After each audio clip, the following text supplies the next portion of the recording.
आज आप लोगों को न्यूमेरिकल बताने चल रहे हैं साइंस का। चैप्टर वाइज न्यूमेरिकल आपको बताएंगे। सबसे पहले चैप्टर लिए हैं, आप देख रहे हैं यहाँ पे दिया है गति, मोशन। गति का जो समीकरण है, गति विषयक समीकरण, 3 समीकरण आप लोगों ने देखा होगा कि v बराबर u plus A T, S बराबर U T plus half A T square और बी स्क्वायर बराबर यू स्क्वायर प्लस 2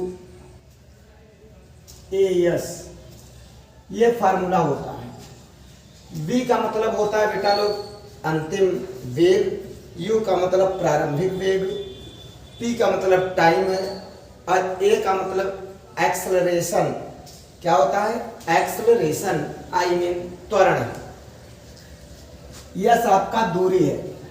देखिए दो प्रकार की होती है, एक ये वाला वेग होता है, एक पृथ्वी के द्वारा जो ऊपर से नीचे की ओर आता है। यहाँ समझने की बातें हैं। त्वरण यहाँ पे माइनस भी होता है। जब तेजी से जा रहा है कोई चीज, अब धीरे धीरे कम हो रहा है, इसका मतलब वेग में उसमें क्या हो रहा है? कमी आ रही है। अर्थात ऐसे स्थानों पर क्या होगा बेटा लोग? ऐसे स्थानों पर त्वरण होगा। ऐसे स्थानों पर क्या होगा? त्वरण माइनस होगा। त्वरण माइनस होगा। और एक होता है आपका चाल बराबर दूरी बटे समय। चाल बराबर दूरी बटे समय। जैसे एक क्वेश्चन बेटा लोग दिया है, क्वेश्चन को आप ध्यान से सुनिए। कह रहा है एक वस्तु 15 मीटर प्रति सेकंड के वेग से, आई मीन बेटा लोग वेग दिया है, कितना दिया है? 15 मीटर प्रति सेकंड। वेग का यूनिट ही होता है। 2 सेकंड बाद चली गई दूरी, टाइम दिया है, समय आपका 2 सेकंड में क्या पूछ रहा है बेटा लोग? दूरी। अब अर्थात ये सूत्र आपका लग रहा है, देख रहे हैं। चाल कितना है? चाल, अब इसको चाल कह दो आप, चाहे वेग कह दो। बात समझ में आया? अब चाल बराबर दूरी बटे समय। चाल कितना है बेटा लोग? दिया है 15। दूरी आपका पूछ रहा है, समय दिया है 2, अर्थात दूरी बराबर क्या हो जाएगा? 15 दूना 30, अर्थात 30 मीटर हो गया। इस प्रकार से आपका आंसर हुआ कि एक वस्तु, एक कोई माने है जिसका चाल क्या होगा? चाल जो है वहां देख चलेगा। चाल आपका कितना है? चाल आपका 15 है, समय दिया है बेटा, तो चाल बराबर दूरी बटे समय। नेक्स्ट क्वेश्चन पर आप ध्यान देंगे। देखो इधर हमने साफ कर दिया, v बराबर यू स्क्वायर प्लस 2as। ध्यान देंगे। नेक्स्ट क्वेश्चन में करा 20 मीटर प्रति सेकंड के चाल से चलती हुई वस्तु पर बल लगने से उसमें 5 मीटर प्रति सेकंड स्क्वायर का त्वरण उत्पन्न होता है। तो ज्ञात कीजिए कि कितने समय के पश्चात उसका वेग 60 मीटर प्रति सेकंड हो जाएगा। पहले वेग क्या कह रहा है? प्रारंभिक वेग 20 मीटर प्रति सेकंड है। कह रहा है कि उसमें त्वरण उत्पन्न होता है। त्वरण कितना उत्पन्न होता है बेटा लोग? 5 मीटर प्रति सेकंड स्क्वायर का त्वरण उत्पन्न हो जाता है। फिर कह रहा है बताइए टाइम क्या होगा? टाइम आपका पूछ रहा है जब उसका वेग कितना हो जाए? 20 मीटर प्रति सेकंड स्क्वायर प्रति सेकंड। अब देखिए इसमें आपका v दिया है, t पूछ रहा है, आई मीन फार्मूला ये होगा v बराबर u प्लस ए टी से। v बराबर कितना दिया है बेटा? 60, u कितना दिया है? 20, a कितना दिया है? 5 और t कितना दिया है? पूछ रहा है। अब इसमें आप फार्मूला देख पा रहे हैं, 20 आपका उधर हो जाएगा, बात न करिए। 60 में से 20 क्या करेंगे? घटा देंगे। 5t इक्वलेंट क्या हो जाएगा बेटा लोग? 40। तो t बराबर क्या हो जाएगा? 40 बटे 5, आई मीन 8 सेकंड। कितना सेकंड आ जाएगा? 8 सेकंड। क्वेश्चन को मैं पढ़ रहा हूं स्थायी रूप से, उसको आप नोट कर लीजिएगा जिससे आपको और आसानी से समझ में आए। नेक्स्ट क्वेश्चन क्या कह रहा है? एक कार विरामावस्था से चलकर, विरामावस्था का मतलब जानते हैं प्रारंभिक वेग। प्रारंभिक वेग आपका विरामावस्था माने 0, ठीक है। विरामावस्था से चलकर 10 सेकंड में सेकंड का मतलब टाइम दिया है। टाइम बेटा कितना दिया है? 10 सेकंड। 10 सेकंड चलकर 35 किमी प्रति घंटा का वेग प्राप्त करती है। अंतिम वेग दिया है, इसको मीटर प्रति सेकंड मानो आप। कितना दिया है बेटा लोग? 45 किमी प्रति घंटा। आप ध्यान रखिएगा, वेग जो होना चाहिए वो मीटर प्रति सेकंड में होना चाहिए, क्योंकि टाइम आपका सेकंड में है। तो किमी प्रति घंटा को बनाने के लिए यहाँ काहे का गुणा करेंगे? 5/18 का। अब क्या होगा? 9 दूनी 18, 9 पचे 45, 5 25/2 मीटर प्रति सेकंड। 1 किमी प्रति घंटा में 5/18 मीटर प्रति सेकंड होता है। अब मन में आना चाहिए कैसे? इसको देखो आप बेटा, 45 दिया है, किमी को मीटर में बनाएंगे तो 1000 मीटर होगा, और घंटा को सेकंड में बनाएंगे तो 3600 सेकंड होगा। 2 0 कट गया, 2 पंचे 10, 2 18। इस तरीके से 5/18 आया था जो इसका गुणा किए थे। अब आपका पूछ क्या रहा है यहाँ पे? यहाँ पे कह रहा है 45 किमी प्रति घंटा का वेग प्राप्त करती है, त्वरण ज्ञात कीजिए। त्वरण देखिए आपका क्या क्या दिया है? u दिया है, t दिया है, v दिया है। अब क्या करेंगे? गति का पहला समीकरण लिखेंगे, v बराबर u प्लस at से। v आपका दिया है बेटा लोग 25/2, u आपका दिया है 0, a बराबर आपका पूछ रहा है, t आपका दिया है 10 सेकंड। 0 से कोई वैल्यू मतलब है नहीं, उधर गया कोई मतलब नहीं निकलेगा। आई मीन 10, a बराबर क्या हो जाएगा? 25/2।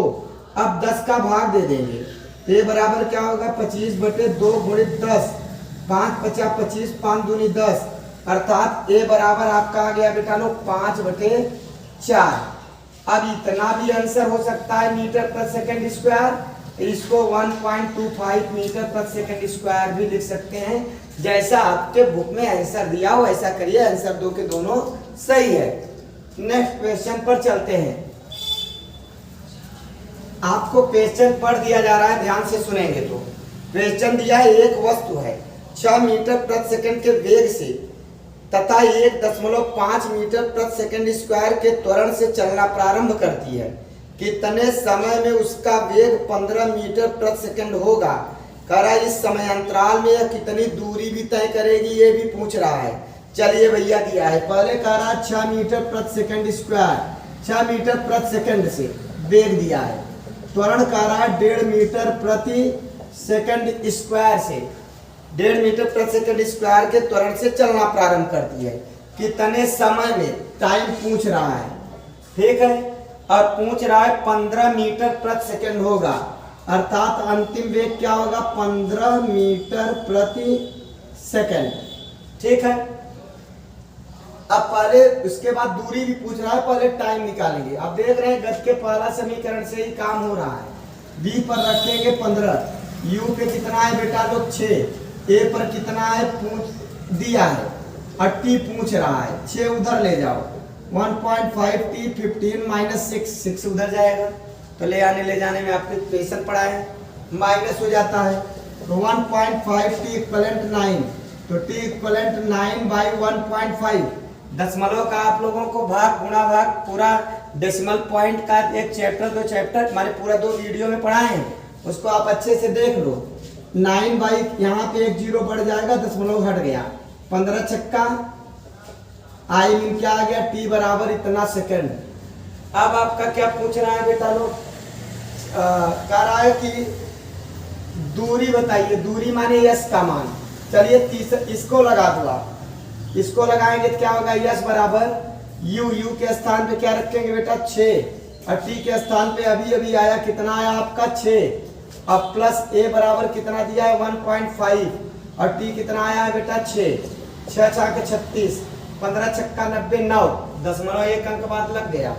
अब इसको इसमें जोड़ लिया, 9 × 6 15, अर्थात 45 मीटर की दूरी बेटा लोग तय करेगा। इसका पूछ रहा था दूरी भी। और आप देखिए आपका ये जो क्वेश्चन पूछा जा रहा है ये आपके स्क्रीन पर भी आ जाएगा, एक साथ रहेगा, बीच बीच में 2 एक स्थान पे डाल दिया जाएगा, उसको क्वेश्चन को पढ़ लीजिएगा। वैसे मैं क्वेश्चन पढ़ भी दे रहा हूँ। चलिए अगला सवाल देखेंगे आप। पूछ रहा है कि माने गाड़ी है, जो 35 किमी प्रति घंटा के चाल से गति कर रही है, 12 मिनट में कितना जाएगा? कह रहा 35 किमी प्रति घंटा चाल दिया है बेटा, कितना दिया है? 35 किमी प्रति घंटा, ध्यान रखिएगा घंटा में दिया है।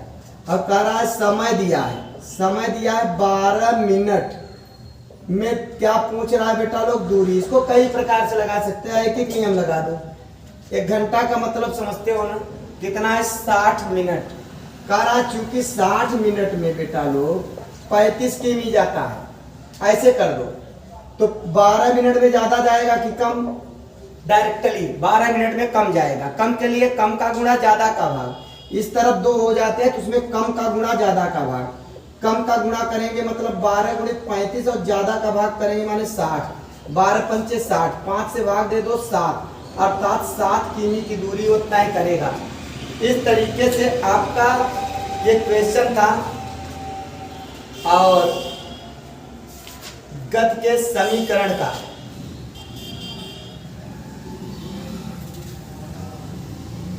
ये आपका नेक्स्ट में देखेंगे। अब इस चैप्टर का न्यूमेरिकल बुक में एक जैसा ही इसी प्रकार का दिया गया है। अब यहाँ मायने ये रखता है कि यहाँ पे 2-3 चीजों पर मैंने बात किया। एक बात किया मैंने चाल, आई मीन स्पीड, और दूसरा बात किया मैंने वेग, आई मीन वेलोसिटी बोला जाता है।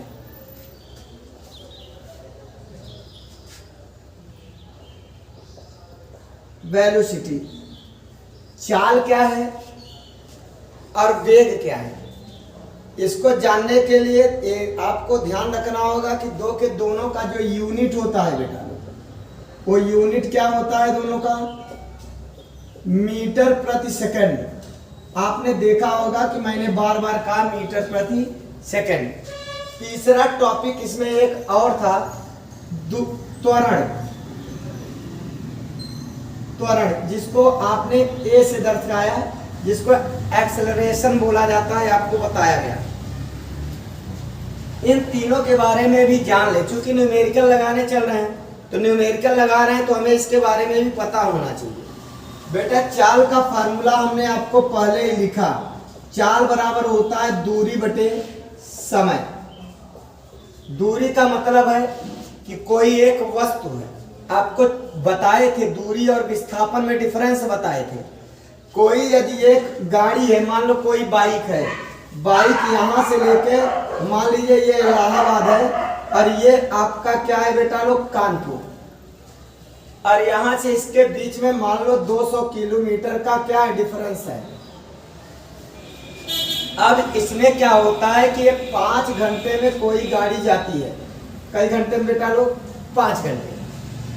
तो अब जब इसका ये पूछा जाएगा चाल क्या है, तो चाल बराबर होता ही है पूरे पथ की जो लंबाई होती है, पूरे पथ की लंबाई जिसको हम पथ की दूरी कहते हैं, उसमें क्या करता है कि पथ की पूरी लंबाई में पूरे समय का क्या करते हैं बेटा लोग? भाग दे देते हैं। आई मीन क्या होता है, जैसे दूरी है, दूरी 200 किमी थी और 5 घंटे में गया, तो अर्थात ये गाड़ी का जो स्पीड था वो कितना था? 40 किमी प्रति घंटा के हिसाब से गया। अब इसमें क्या होता है, बुक में कई प्रकार के लोग क्वेश्चन करने लगते हैं कि एक समान चाल क्या है। एक समान चाल का मतलब है कि जैसे 1 घंटा में मैं 10 किलोमीटर गया, फिर अगले 1 घंटे में 10 किलोमीटर गया, फिर अगले घंटे में 10 किलोमीटर गया, अर्थात समान समय में समान दूरी तय करें, उसे एक समान चाल कहते हैं। असमान चाल मतलब समझ ही रहे हो, जैसे 1 घंटे में हमने क्या किया, 1 घंटे में 50 किलोमीटर चला गया, फिर अगले घंटे में मैं 5 किलोमीटर 10 किलोमीटर चला गया। आई मीन समय तो समान है लेकिन उसके बीच में दूरी क्या हो जाती है बेटा लोग? कम हो जाती है, तो उसे असमान चाल कहते हैं। हमें लगता है आपको चाल समझ में आया। चाल में क्या होता है कि कभी कभी दूरी खंड में दे दिया जाता है कि एक व्यक्ति 1 घंटे में 5 किलोमीटर गया, फिर दूसरे घंटे में 7 किलोमीटर गया, फिर तीसरे घंटे में इतना किलोमीटर गया, कहता है औसत चाल बताइए। तो औसत चाल बराबर क्या होता है बेटा लोग? कुल दूरी बटे कुल समय। क्या होता है? कुल दूरी बटे कुल समय। एग्जाम्पल के तौर पर जैसे पहले घंटा में फर्स्ट घंटा में 5 किमी गया, सेकंड माने 1 घंटा, पुनः 1 घंटे में माने नेक्स्ट आवर में। फिर क्या हुआ है, नेक्स्ट में बेटा लोग कितना गया, नेक्स्ट में पुनः गया वो 7 किलोमीटर गया। अब इसका पूछ लेगा औसत चाल बताइए, तो औसत चाल माने 1 घंटा इधर गया, 1 घंटा इधर गया, तो अर्थात समय, टोटल समय कितना हो जाता है, टोटल समय 1 घंटा कितना हो गया बेटा लोग 2 घंटा। और टोटल दूरी अर्थात इतना दूरी 5 धन 7 दोनों को जोड़ लेंगे, 7 5 क्या हो जाएगा 12/2 अर्थात बेटा लोग क्या हो गया 2 छंग 12। इस तरीके से आपका क्या हो गया चाल। इसका भी यूनिट वही होगा किमी प्रति घंटा या मीटर प्रति सेकंड। वैसे आपका मेन जो यूनिट होता है मीटर प्रति सेकंड है, लेकिन अगर किमी घंटा में दिया तो उसको किमी प्रति घंटा लिखेंगे। अब इसी तरीके से आपका वेग आप दोनों में अंतर जानिए। ये आपका क्या है बेटा अदिश राशि है। कैसी राशि है, अदिश। अब वेग कैसा है बेटा, सदिश राशि है, अर्थात वेग वेक्टर है। और स्केलर और वेक्टर की बात होती है। अब इसमें क्या होता है कि जो चाल होता है ये केवल अपने परिमाण पर डिपेंड करता है, क्योंकि अदिश राशियां जितनी भी होती है उसमें केवल परिमाण की आवश्यकता होती है, दिशा की आवश्यकता नहीं होती है, जबकि आपके वेग में दिशा की भी आवश्यकता होती है। अब आपका वेलोसिटी आई मीन वेग क्या है, वेग बराबर क्या होता है बेटा विस्थापन बटे समय, विस्थापन बटे समय। इसका भी यूनिट वही है मीटर प्रति सेकंड। अब थोड़ा सा क्लियर करिए, विस्थापन क्या है, विस्थापन का मतलब होता है किसी वस्तु द्वारा चली गई दूरी की प्रारंभिक और अंतिम स्थिति। आपको बताए थे विस्थापन के लिए मान लो यहाँ से यहाँ है, अगर कोई ए बी सी में है, यहाँ 10 किमी यहाँ 10 किमी है। अगर ये कोई व्यक्ति यहाँ 8 बजे निकला, कह दिया 8 बजे सुबह में निकला है, और उसके बाद कहाँ गया बेटा सी पे गया, और सी से पुनः कहाँ वापस आया बी पर आया, और इस बीच में उसको जो टोटल समय लगा 2 घंटे लगा। कितने घंटे लगा बेटा 2 घंटे लगा। तो 2 प्रकार से कहेगा, सुबह 8 बजे निकलकर ओ ए से बी पर गया, ए से बी की दूरी क्या है, आपका ऐसा भी कर सकता है, इससे विस्थापन डायरेक्ट न्यूमेरिकल में दे देता है, लेकिन ऐसे भी पूछ सकता है आपका। तब आप क्या करेंगे, विस्थापन कितना है पहले तो विस्थापन जानना चाहिए। प्रारंभिक स्थिति यहाँ था, अब इस समय यहाँ है, वो कहाँ गया इससे मतलब नहीं होता है, अर्थात इस समय यहाँ है, अर्थात उसका विस्थापन मात्र कितना है बेटा लोग 10, और समय कितना गया 2, अर्थात बेटा लोग यहाँ पे किमी है अगर ये, तो क्या हो जाएगा 2 पंचे 10, 5 किमी प्रति घंटा। ये तो आपका क्या हो गया न्यूमेरिकल की तरह लगा के बता रहे हैं। वैसे इसका फार्मूला क्या है, विस्थापन बटे समय। और क्या होता है कि किसी भी वस्तु द्वारा प्रारंभिक और अंतिम वस्तु की जो दूरी होती है, बीच की दूरी होती है एकांक समय अंतराल में, माने 1 सेकंड में एक, माने जो प्रारंभिक और अंतिम बीच की दूरी होता है उसी को क्या कहते हैं बेटा लोग वेग कहते हैं। जब कोई गतिशील वस्तु होती है बेटा लोग, और वो क्या करते हैं कि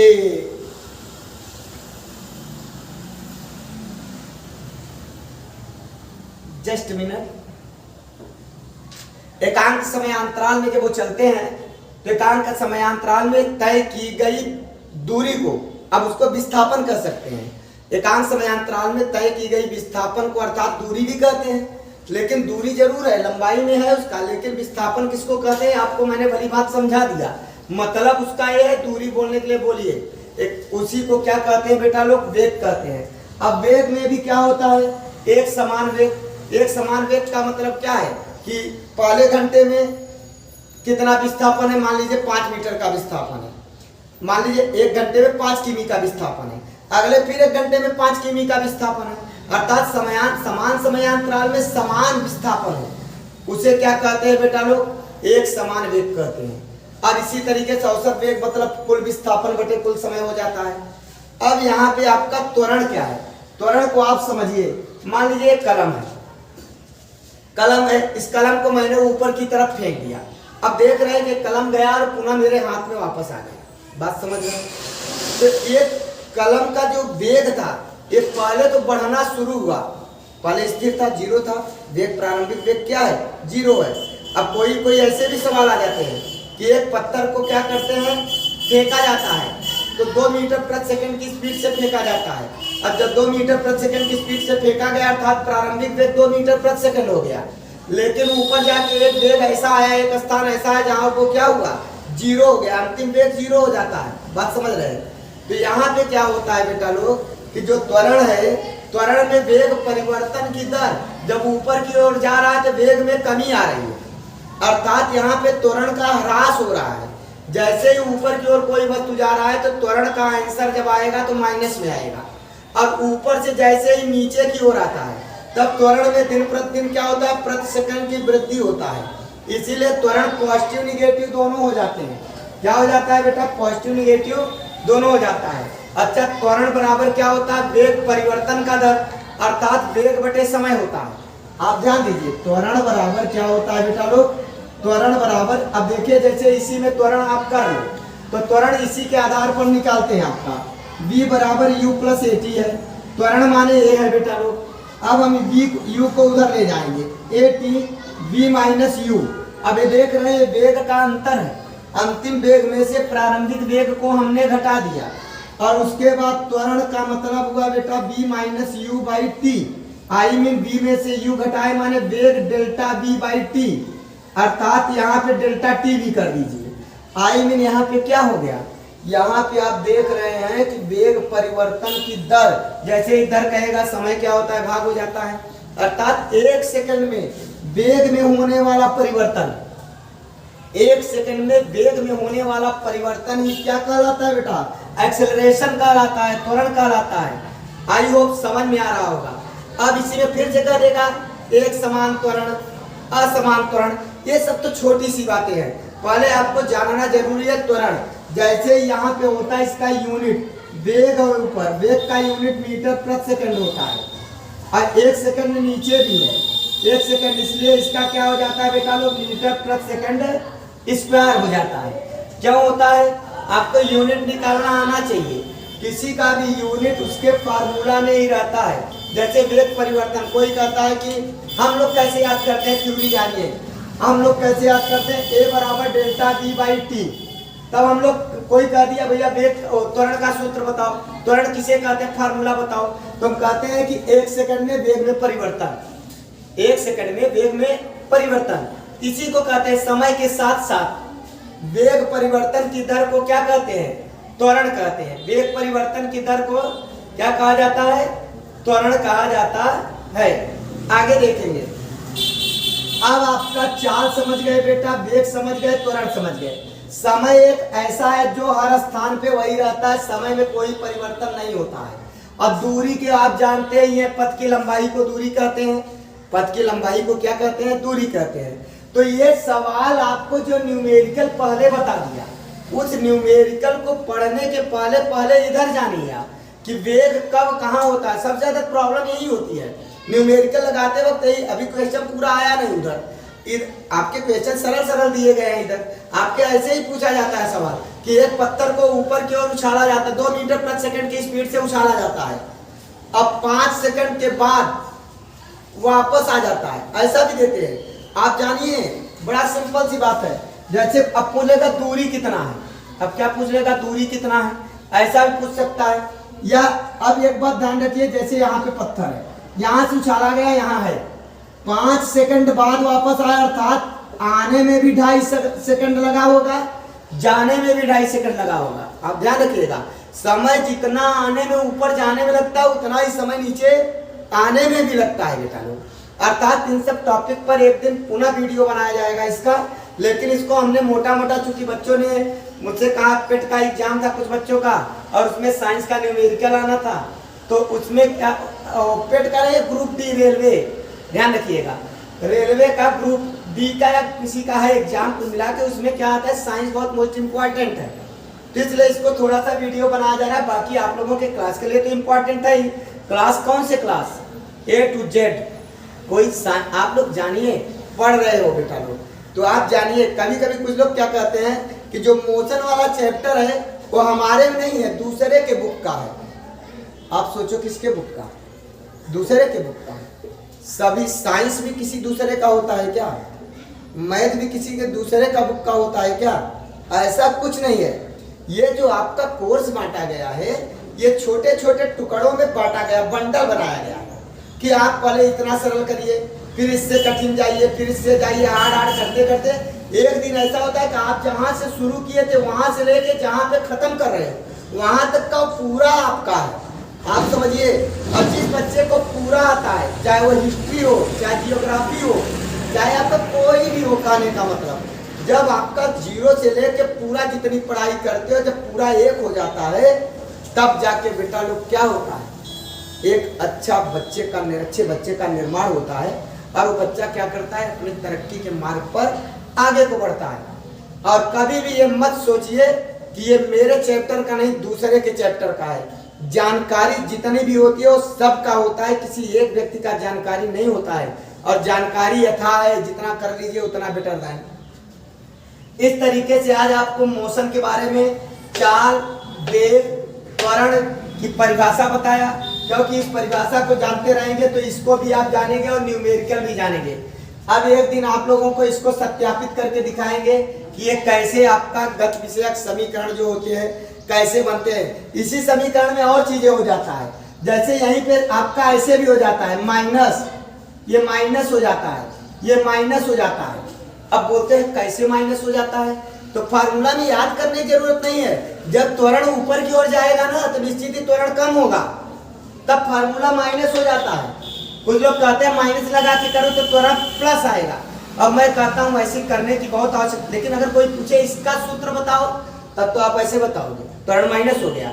लेकिन अगर आपको सवाल लगाना है, क्वेश्चन लगाना है, तो इसी पे लगा लो बच्चा, इसी पे त्वरण अपने आप माइनस आ जाएगा। त्वरण का जो वैल्यू आएगा ऊपर जाएगा तो माइनस आ जाएगा। अब माइनस आ जाएगा तो आप बताएंगे कि यहाँ पे एक्सेलरेशन का क्या हो रहा है, ये धीरे धीरे धीरे धीरे लो हो रहा है, अर्थात धीरे धीरे कम हो रहा है, अर्थात ह्रास हो रहा है। और जब ह्रास होगा तो माइनस में एक्सेलरेशन आई मीन त्वरण आपका आएगा। और अगर आपका ये बढ़ रहा है, धन हो रहा है, तो इसका मतलब स्पीड दिन प्रतिदिन बढ़ रहा है, और बढ़ रहा है तो त्वरण आपका धनात्मक होगा। अब आगे देखिए, कभी कभी क्या आता है कि सूत्र पूछ लेते हैं, प्रारंभिक वेग 0 है तब सूत्र बताओ। अब प्रारंभिक वेग 0 है तो जहां जहां प्रारंभिक वेग है उसको 0 कर दो, बाकी जो बच गया v बराबर 80 हो जाएगा, s बराबर हाफ। बात समझ में आ रहा है ना? तो क्या इस सूत्र में रख के लगाओगे तो नहीं होगा क्या? वो भी हो जाएगा। संपूर्ण न्यूमेरिकल आप इसी में लगा सकते हो, अलग से फार्मूला याद करने की जरूरत नहीं है। लेकिन समझना तो चाहिए ना कि ये अगर कोई कह दिया कि v बराबर क्या 80, तो तुरंत कहोगे हाँ इस फार्मूला होगा। यदि वेग 0 हो जाए प्रारंभिक, तब अगर आपसे कोई पूछ लेगा यस बराबर हाफ 80 स्क्वायर, तब आप बोलेंगे हाँ, जब प्रारंभिक वेग 0 रहेगा तब। एक व्यक्ति मैं बैठा था और उन्होंने पूछा कि सर एक व्यक्ति टेबल पर बैठा है और 1 सेकंड में नीचे गिर गया, तो कितनी दूरी तय किया? बात समझ रहे हैं? अब आप ध्यान दीजिए, कोई बैठा है तो उसका प्रारंभिक वेग क्या हुआ बेटा? 0। 1 सेकंड में कहाँ आ गया? नीचे आ गया। 1 सेकंड में क्या आ गया? नीचे आ गया। तो अब यहाँ पे s बराबर ut प्लस हाफ 80 स्क्वायर, बैठा है तो प्रारंभिक वेग 0 हो गया। आई मीन क्या हो गया? s बराबर 1/2 हो गया। a का मान आपका क्या है? निश्चित होता है, लेकिन जब ऊपर से नीचे गिरेगा ना, आप थोड़ा सा केयर कर लीजिए यहाँ पे, जैसे ऊपर से नीचे जब जमीन पर गिरेगा ना, तो जो a है ना, a के स्थान पे बेटा लोग क्या हो जाता है? g, और यस के स्थान पर क्या हो जाता है? यच। बात समझ में आया? क्योंकि वो हाइट हो जाता है ना। अभी तो स्पीड कर रहे थे, दूरी बता रहे थे इसे, ठीक है ना? तो यस बराबर दूरी निकाल रहे थे हम। अब क्या होगा? जब ऊपर से नीचे गिरेगा तो यस के स्थान पे क्या हो जाएगा? यच। तो यहीं पे v बराबर u प्लस gt, समझ रहे हो ना? यस बराबर ut plus half gt square, समझ रहे? और v स्क्वायर बराबर u स्क्वायर प्लस 2gh। बात समझ में आ बेटा? यस के स्थान पे यहाँ यच करो, हाइट है। बात समझ में आ रहा है? तो हाइट माने गुरुत्वीय त्वरण। देखिए 2 त्वरण होता है, एक बाइक वाला त्वरण, समझ रहे हो ना, और एक गुरुत्वीय त्वरण। तो जब गुरुत्वीय त्वरण होगा तो ऊपर से नीचे आएगा। अब मन में तो नहीं आ रहा है कि बाइक वाले त्वरण में क्या सर माइनस नहीं होता? त्वरण होता है। अरे गाड़ी बड़ी तेज भागी जा रही है 100 की स्पीड से, अचानक मार्केट आ गया, अब देख रहे हैं दूर से 100 से क्या आया 90, 80, 70, 75, 70, समझ रहे हो? दिन प्रतिदिन कहाँ आ रहा है? पीछे आ रहा है। अब क्या हो गया? जीरो।